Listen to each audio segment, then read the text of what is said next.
নমস্কার বন্ধুরা, পম্পার কিচেনে আপনাদের সকলকে স্বাগত। আজ আমি আপনাদের সাথে দারুণ একটা জলখাবারের রেসিপি শেয়ার করব। আজ বানাবো ঢাকাই পরোটা, আর সাথে থাকছে একদম নিরামিষ পদ্ধতিতে বানানো সাদা আলুর তরকারি। নানা রকমের পরোটা খেতে আমরা কম বেশি সবাই ভীষণই পছন্দ করি, তবে এই ঢাকাই পরোটার স্বাদই আলাদা। অসংখ্য লেয়ারযুক্ত এই ঢাকাই পরোটা একবার খেলে দেখবেন বারবার বানাবেন। যেমন মুচমুচে তেমন খাস্তা, আর মুখে দিলেই মিলিয়ে যাবে। বড়দের অফিস টিফিন বলুন বা বাচ্চাদের স্কুল টিফিন, খুব কম সময়ে আপনারা এই রেসিপিটা বানিয়ে নিতে পারেন। তাহলে চলুন দেরি না করে আজকের এই দুর্দান্ত স্বাদের মুচমুচে ঢাকাই পরোটার রেসিপিটা দেখে নেওয়া যাক। ঢাকাই পরোটাটা বানানোর জন্য দেখুন এখানে আমি ময়দা নিয়ে নেব। এই বাটির মাপ করে 2 বাটি ময়দা এখানে আমি ব্যবহার করব। এই 2 বাটি ময়দা এখানে আমি দিয়ে দিলাম। দিয়ে দেবো অল্প একটু লবণ। লবণ দিয়ে ময়দাটাকে একটু আমি মেখে নেব। এবার এখানে ময়ামের জন্য দিয়ে দেবো সাদা তেল। তেলটাকে খুব বেশি দেওয়ার দরকার নেই, 2 থেকে 3 চামচ দিলেই হবে। তেল দিয়ে ময়দাটাকে আমি খুব ভালোভাবে প্রথমে মেখে নেব। এটাকে কিন্তু একটু ভালোভাবে ময়াম দেবেন, তাহলে কিন্তু এই ঢাকাই পরোটা খুব খাস্তা হবে। ঢাকাই পরোটা কিন্তু দারুণ খেতে লাগে, একবার আমার মতো ট্রাই করবেন, অসাধারণ টেস্ট হয় আর ভীষণ খাস্তা হয়। বাচ্চা থেকে বড় সবাই দেখবেন ভীষণ পছন্দ করবে। যাক, 2 থেকে 3 চামচ তেল দিয়ে এটাকে আমি খুব ভালোভাবে মেখে নেব। দেখুন তেল দিয়ে ময়দাটাকে আমি ডলে ডলে খুব সুন্দর করে মেখে নিয়েছি। এই দেখুন, এইভাবে মুঠি করলে কিন্তু মুঠি হবে, দেখুন ভাঙবেই না। হাতের মধ্যে এইভাবে চাপ দিলে তবেই ভাঙবে। এইভাবে কিন্তু খুব সুন্দর করে এটাকে ময়াম দিয়ে নেবেন, আর খুব সুন্দর করে কিন্তু এটাকে মাখাতে হবে। এবার এখানে দিয়ে দেবো জল। জল একেবারে খুব বেশি দেব না, অল্প অল্প দেবো, আর খুব ভালোভাবে এটাকে মেখে নেব। মিশ্রণটা রেডি করার পর আমি দেখাচ্ছি মিশ্রণটা কেমন হবে, আর কেমন হলে আজকে ঢাকাই পরোটার রেসিপিটা একদম পারফেক্ট হবে। দেখুন মিশ্রণটাকে আমি খুব ভালোভাবে মেখে নিয়েছি, আর মিশ্রণটা কেমন হয়েছে দেখুন। খুব টাইট নয়, খুব আবার নরম নয়, তুলনামূলক একটু নরম হবে। এটাকে কিন্তু একটু নরম করেই মাখাবেন, তাহলে কিন্তু এই পরোটাটা খুব সুন্দর হবে। যাই, এটাকে আমি খুব ভালোভাবে মেখে নিয়েছি। এবার এটাকে আমি 10 মিনিটের জন্য রেস্টে রেখে দেবো। 10 মিনিট পর আমি আবার ফিরে আসছি, ততক্ষণে আমি আরেকটা কাজ কমপ্লিট করব। চলুন সেটা দেখে নেওয়া যাক। এবার গ্যাসটাকে জেলে দিয়ে একটা ফ্রাই প্যান বসিয়ে দিয়েছি। ফ্রাই প্যানটাকে গরম করে নিয়েছি। এবার এর মধ্যে দিয়ে দেবো সর্ষের তেল। তেলটাকে দেখুন একদম আমি অল্প করে দিলাম। এর মধ্যে দিয়ে দেবো একটা শুকনো লঙ্কা, দিয়ে দেবো অল্প একটু কালো জিরে,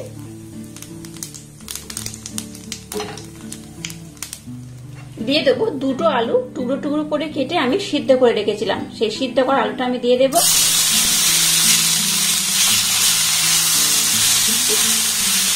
আমি এখানে দেখুন আলুটাকে সিদ্ধ করে নিয়েছিলাম, আপনারা চাইলে কিন্তু নরমাল আলু ব্যবহার করতে পারেন।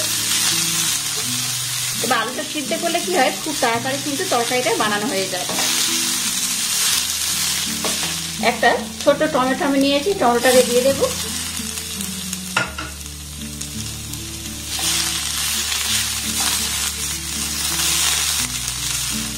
দিয়ে দেবো একটু ধনে গুঁড়ো, 1/2 চামচ দিয়ে দেবো জিরে গুঁড়ো, সামান্য একটু কাশ্মীরি লাল লঙ্কার গুঁড়ো দিয়ে দিলাম, একদম সামান্য পরিমাণে। দিয়ে দেবো স্বাদ মতো বা পরিমাণ মতো লবণ। এবার দিয়ে দেবো জল।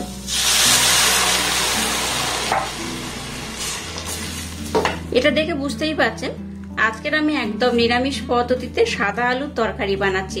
ঢাকাই পরোটা খাওয়ার জন্য এরকম সাদা আলুর তরকারি কিন্তু দারুণ খেতে লাগে, অসম্ভব মজাদার খেতে হয়। একবার হলেও আমার মতো ট্রাই করবেন, দেখবেন অসাধারণ লাগে। আলুটাকে যদি একটু সিদ্ধ করে নেন তাহলে কিন্তু তরকারির স্বাদটাই পাল্টে যায়। আপনারা চাইলে কিন্তু সিদ্ধ নাও করে ডাইরেক্ট এইভাবে বানাতে পারেন, আর একটু সিদ্ধ করে নিলে কি হয়, এটা কিন্তু খুব তাড়াতাড়ি বানানো হয়ে যায়। সামান্য কয়েকটা উপকরণ দিয়ে খুব কম সময়ে খুব তাড়াতাড়ি কিন্তু এইভাবে আপনারা এই আলুর তরকারিটা বানিয়ে নিতে পারেন।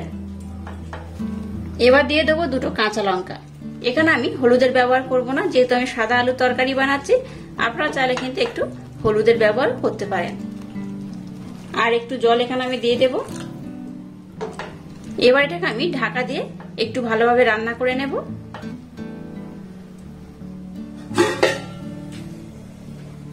আলুর তরকারিটাকে আমি কিন্তু বসিয়ে দিয়েছি, ততক্ষণ আমি একটু কাজ করে নেব।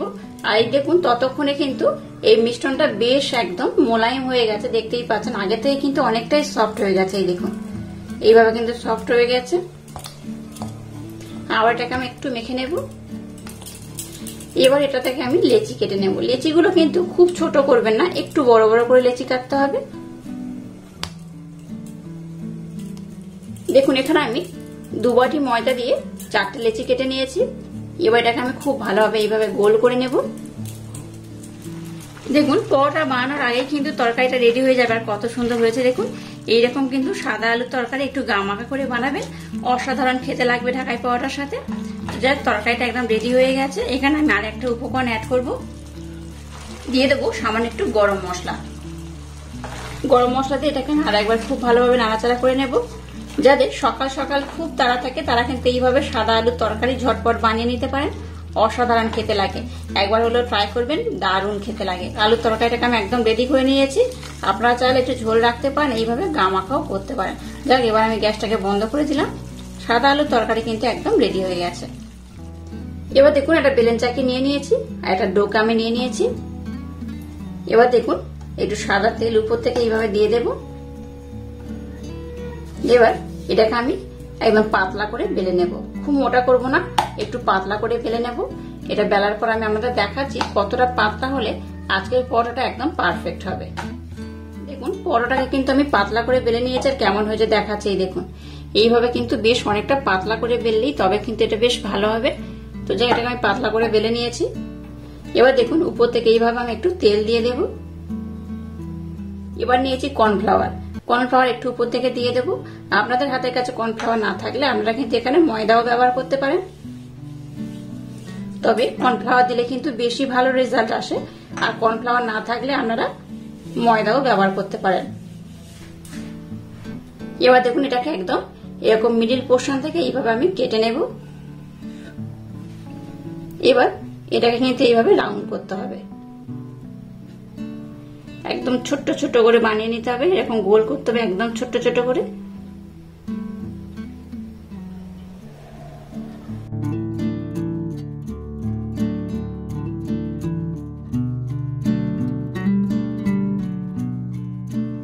দেখুন এইভাবে কিন্তু আমি একটু গোল করে নিয়েছি।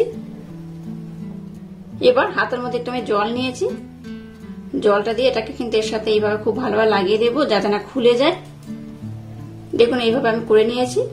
এবার এই মুখটাকে এইভাবে আমি একটু মুড়ে দেব। এইভাবে মুড়ে দিলাম, দেখুন কত সুন্দর হয়েছে। এবার এই মুখের পোর্শন থেকে এইভাবে আমি কেটে বাদ দেব। এই দেখুন এই পোর্শনটাকে কেটে আমি বাদ দিলাম। আর যে তেল নিয়েছিলাম তেলটাকে মুখের উপর আমি খুব ভালোভাবে দিয়ে দেব। দেখুন কত সুন্দর করে বানিয়ে নিয়েছি। আর এইভাবে সবগুলোকে আমি প্রথমে খুব সুন্দর করে বানিয়ে নেব। একইভাবে আবার একটা আমি নিয়ে নিয়েছি, এটাকেও আমি একইভাবে বেলে নেব। আবার এটাকে আমি খুব ভালোভাবে বেলে নিয়েছি। আবার উপর থেকে আমি একটু তেল দিয়ে দেব, কর্নফ্লাওয়ারটাকে দিয়ে দেব। আমি এটা কিন্তু 4 নম্বর বেলছি, সবগুলো আমার বেলা হয়ে গেছে। একদম শেষেরটা আমি আপনাদের আবার দেখিয়ে দিচ্ছি। এবার আবার আমি কেটে নেব। একইভাবে এটাকে এইভাবে কিন্তু রাউন্ড করে নিতে হবে।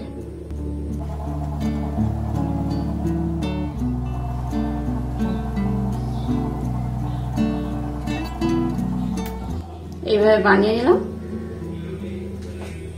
আবার উপর থেকে একটু আমি জল নিয়ে নিয়েছি, জলটা দিয়ে এটাকে এইভাবে আমি সেট করে দেব। আর এই দেখুন এটাকে এইভাবে কিন্তু আবার আমি মুড়ে দেব।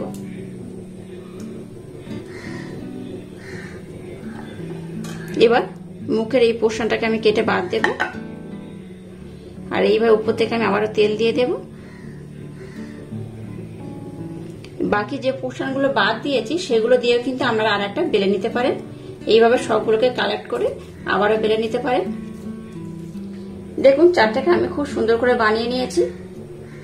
এবার দেখুন একটাকে আমি নিয়ে নিলাম।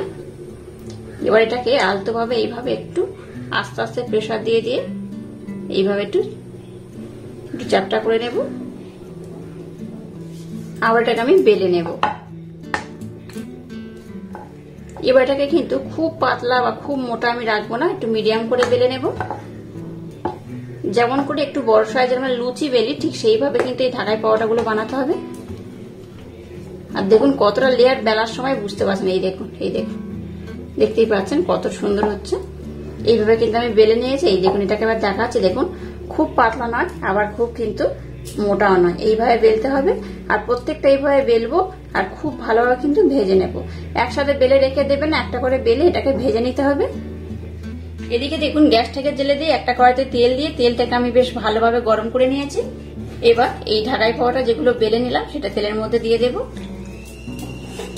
তেলের মধ্যে দিয়ে একটু উপর দিয়ে এইভাবে তেল দেবেন, দেখবেন এটা কিন্তু অটোমেটিক তেলের উপরে ভেসে উঠবে আর বেশ ফুলে যাবে। এটা অসম্ভব সুন্দর দেখতে হয়, খেতেও কিন্তু দারুণ হয়। গ্যাসের ফ্লেমটাকে একদম লো দেবেন। এই দেখুন আস্তে আস্তে কেমন ফুলে উঠছে, দেখুন অটোমেটিক কিন্তু এটা উপর থেকে ফুলে উঠবে।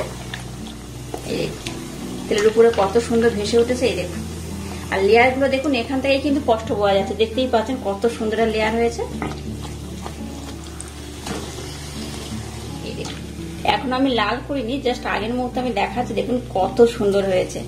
প্রত্যেকটা লেয়ার কিন্তু খুব ভালোভাবে বোঝা যায়। আর এটা দেখতে তো সুন্দর হয়, খেতেও কিন্তু অপূর্ব অসাধারণ হয়। এই ঢাকাই পরোটাগুলোকে আমরা চাইলে কিন্তু একটু বেশি লাল করে ভাজতে পারেন, আবার নর্মাল এইভাবেও রাখতে পারেন। আমি আরেকটু লাল করে নেব।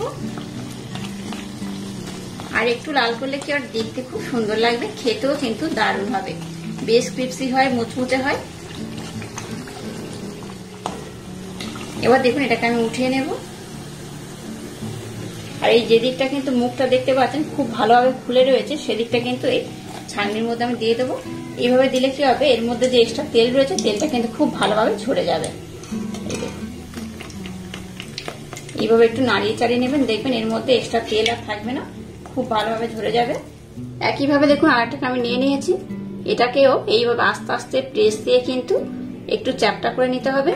আমি যেভাবে বানাচ্ছি আমার মতো বানাবেন, দেখবেন প্রত্যেকটা পরোটা অসাধারণ হয়ে ফুলবে, প্রত্যেকটা লেয়ার খুব ভালোভাবে বোঝা যাবে আর দারুণ দেখতে লাগবে আর খেতে কিন্তু অসাধারণ লাগবে। প্রথমে কি করবেন, এই যে মুখের পোর্শনটা রয়েছে সেটাকে বাদ দিয়ে উঁচু রেখে এইভাবে কিন্তু একটু চ্যাপটা করে নেবেন। একদম শেষের দিকে এটাকে এইভাবে একটু চাপ দিয়ে দেবেন। কিছু কিছু ট্রিক্স যদি ফলো করেন তাহলে কিন্তু এই পরোটাগুলো খুব সুন্দর হয়। আবার একইভাবে এটাকে আমি বেলে নেব। দেখুন কতটা লেয়ার বোঝা যাচ্ছে। এই দেখুন বেলার সময় আপনারা কিন্তু লেয়ারটাকে খুব ভালোভাবে কিন্তু বুঝতে পারবেন। এই দেখুন কত সুন্দর হচ্ছে, দেখলেন তো কত সুন্দর করে বেলে নিয়েছে। আর প্রত্যেকটা লেয়ার দেখুন খুব সুন্দর স্পষ্ট করে বোঝা যাচ্ছে। আবার এটাকে আমি একইভাবে ভেজে নেব। আবার এটাকে আমি তেলের মধ্যে দিয়ে দিলাম। এটাকে তেলের মধ্যে দেওয়ার পর গ্যাসের ফ্লেমটাকে লো টু মিডিয়াম দিয়ে এটাকে ভাজতে হবে। দেখুন প্রত্যেকটা লেয়ার কত সুন্দর হয়ে ফুলে উঠছে। এই দেখুন প্রত্যেকটা লেয়ার কিন্তু খুব সুন্দরভাবে বুঝতে পারবেন।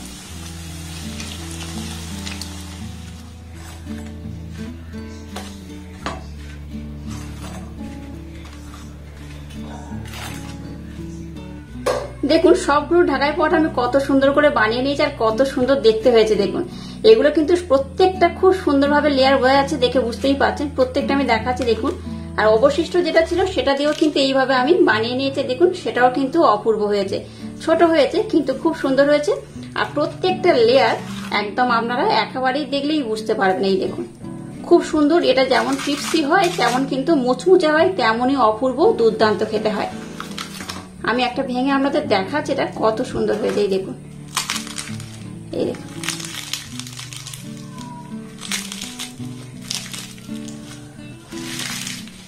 আওয়াজটা শুনে বুঝতেই পারছেন কতটা খাস্তা হয়েছে। শুধু তাই নয়, এটা যেমন খাস্তা খেতে কিন্তু তেমনই অপূর্ব অসাধারণ। আর এইরকম একটা দারুণ স্বাদে যদি পরোটা সকাল হোক বিকেল হোক সন্ধ্যা হোক যখনই পাবেন খেতে ইচ্ছা করবে। এই দেখুন কেমন মুচমুচে হয়েছে দেখতেই পাচ্ছেন। আর এটার সাথে যদি থাকে সাদা আলুর তরকারি, এইভাবে আমি সাদা আলুর তরকারিটাকেও বানিয়ে নিয়েছি। এটা দিয়ে কিন্তু অসাধারণ খেতে হয়। একবার হলেও অবশ্য ট্রাই করবেন, আশা করছি আপনাদের ভীষণ ভালো লাগবে। আর আজকের এই ইউনিক স্টাইলে সাদা আলুর তরকারি আর এই ঢাকাই পরোটার রেসিপি যদি আপনাদের ভালো লাগে তাহলে চ্যানেলটাকে লাইক শেয়ার কমেন্ট এবং সাবস্ক্রাইব করবেন আর পাশে থাকা বেল আইকনটা প্রেস করে দেবেন। তাহলে টাটা, আবার দেখা হচ্ছে নতুন কোনো রেসিপি নিয়ে।